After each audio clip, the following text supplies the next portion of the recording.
अन्य समाचार पर नजर करिए। समाचार पंचमहालमांथी કે જ્યાં નીટ પરીક્ષામાં ચોરીના ષડયંત્રના કેસમાં આરોપીની બેઠકના સીસીટીવી ફૂટેજ સામે આવ્યા છે।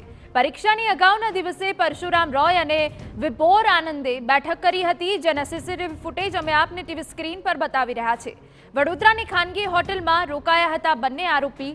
5 મે પરીક્ષા બાદ બીજા દિવસે અન્ય આરોપીએ બેઠક કરી હતી, જેમાં તુષાર ભટ્ટ, આરીફ વોરા, પરસોત્તમ શર્માએ બેઠક કરી હતી। ત્રણેય આરોપી વડોદરા ગોધરાની ખાનગી હોટલમાં રોકાયા હતા। સીબીઆઈએ તમામ પુરાવા એકત્ર કરીને કોર્ટમાં ચાર્જશીટ કરી હોવાની પણ વિગતો છે। અમારા સંવાદદાતા નિકુંજ વધુ વિગતે વાત કરી રહ્યા છે। નિકુંજ, પૂરી વિગત।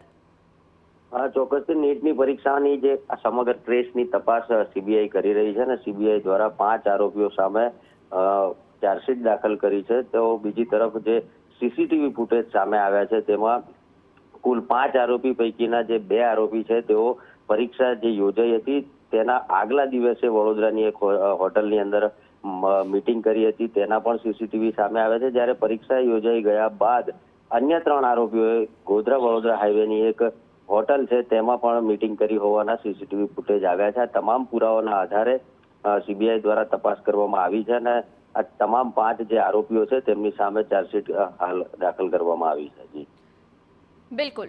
તો નીટ પરીક્ષા બાદ અન્ય 3 આરોપીની સાથે જે બેઠક મળી તેના સીસીટીવી ફૂટેજ સામે આવ્યા છે। 6 મેના રોજ 3 અન્ય આરોપીની બેઠક મળી હતી। તુષાર ભટ્ટ, આરીફ વોરા અને પરસોત્તમ શર્માએ બેઠક કરી હતી। 2 અલગ અલગ સીસીટીવી ફૂટેજ અમે આપને બતાવી રહ્યા છે।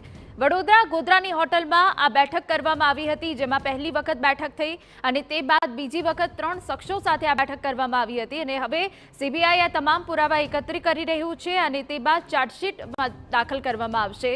પરંતુ પંચમહાલ નીટ કૌભાંડનો જે સમગ્ર કેસ હતો તેને લઈને સીબીઆઈ તપાસો ધમધમાટ આગળ વધારી રહી છે અને તે વચ્ચે આરોપીની બેઠકના સીસીટીવી ફૂટેજ કે જેને લઈને હવે અનેક મદદ આરોપી સુધી પહોંચવામાં મળશે।